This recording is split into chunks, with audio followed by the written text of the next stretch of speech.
Welcome to The Big Story. I'm Olivia Quay. Subscribe to the Straits Times channel so you will not miss an episode. Singapore's swimmers will take to the pool at a SEA Games without Joseph Schooling for the first time in more than a decade when he made his debut and has since won 29 gold medals at the Games. Our only Olympic champion announcing he will not be travelling to the upcoming Games in Phnom Penh. He made the decision to pull out, saying he felt that he was not at the level at which he expects to compete at the event. He adds that the country, quote, comes first before individual accolades. Kwa Cheng-wen and Tiong Zhenwei will race in the 100-meter butterfly in Schooling's absence. This year's Games will be held from May the 5th to the 17th and will see 22 swimmers representing Singapore.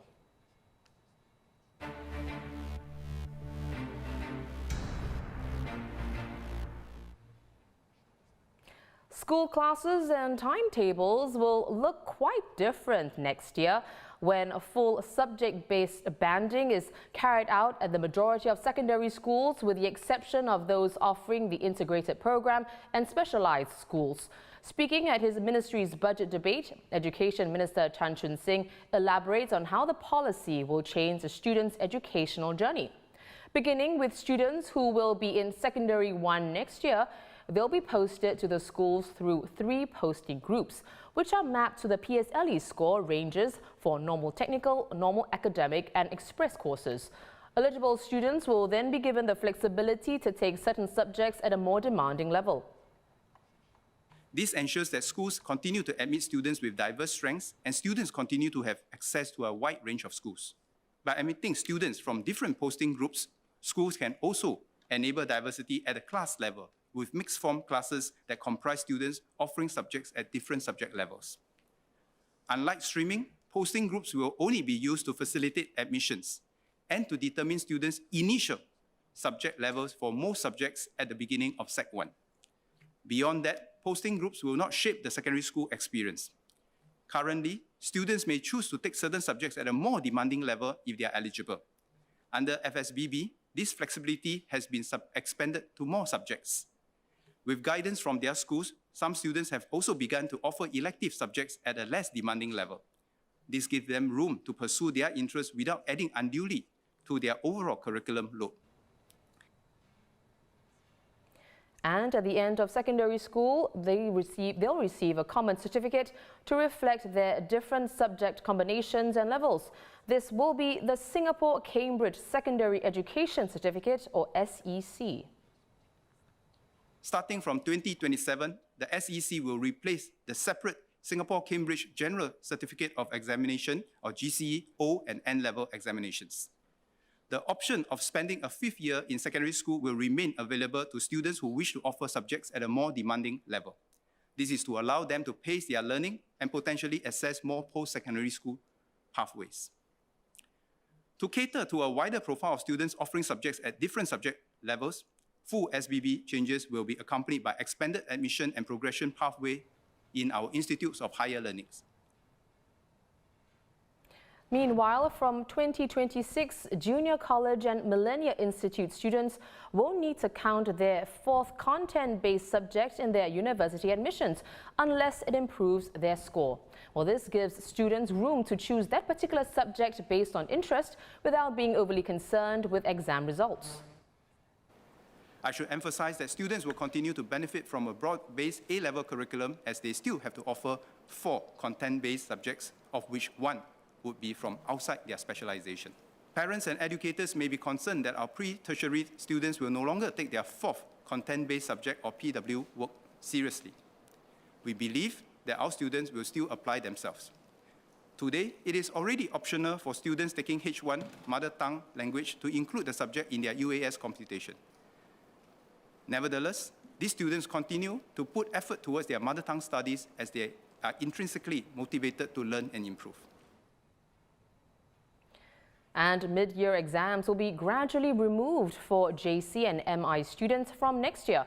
But this doesn't mean there will be more school-based assessments. In fact, schools mustn't administer more than 1 weighted assessment per subject per term. The time saved from preparing for examinations can be channeled towards deeper student engagement and learning through more varied experiences. Teachers will continue to use assessment in a formative and calibrated way to monitor learning progress and support each student. The removal of the mid-year examinations will take place in phases for different levels in JCs and MI starting from 2024. From September this year, companies that want to hire foreigners on an employment pass will have to submit third-party verification proof for applicants with diploma-level qualifications and above. Laying out the plans for his ministry today, Manpower Minister Tan See Leng says this is to ensure these EP applicants are not granted work passes of fake applications. The verification requirements will be enforced through the Compass framework. Members may recall that under the Compass framework, applicants can score points under Criterion 2 on qualifications. Today, employers are already responsible for ensuring the authenticity of their candidates' qualifications before hiring.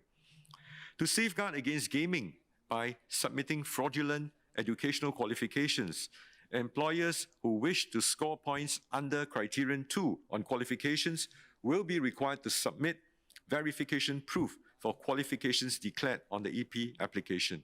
We've consulted tripartite partners as well as industry associations, and we will implement this new process in September 2023 together with Compass. We will share more details in due course.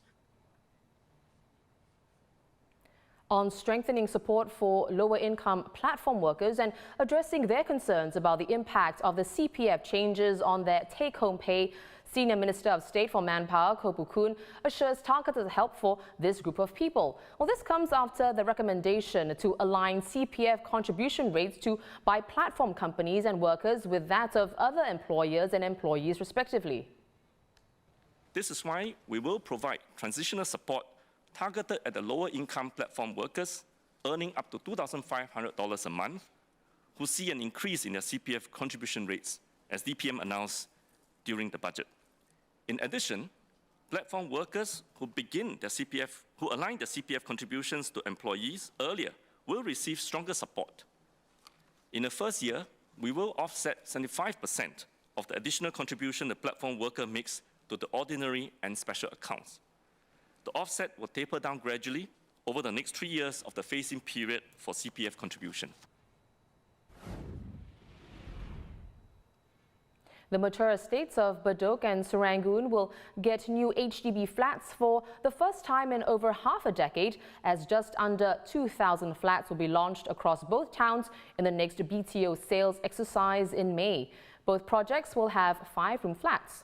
In BEDOK, HDB will build around 1,630 units on a site near Tanah Merah MRT station. These will include 2-room flexi, 3, 4 and 5-room, as well as 3-generation flats. HDB last launched new flats in BEDOK in November 2016. HDB will also build 334 and 5-room flats, the first provision of larger flats in the estate since the BTO system was fully implemented in 2002. In addition to BEDOK and SERANGOON, HDB will also offer flats in Tengah and Kallang Lumpur in May's BTO sales exercise. It was time to dig out the sweaters and hoodies as the mercury dipped after non-stop rain which started on Tuesday. Temperatures in the central part of Singapore dropped as low as 21.1 degrees in the early hours of this morning. It's even below the lowest temperature of 22.3 degrees recorded in January.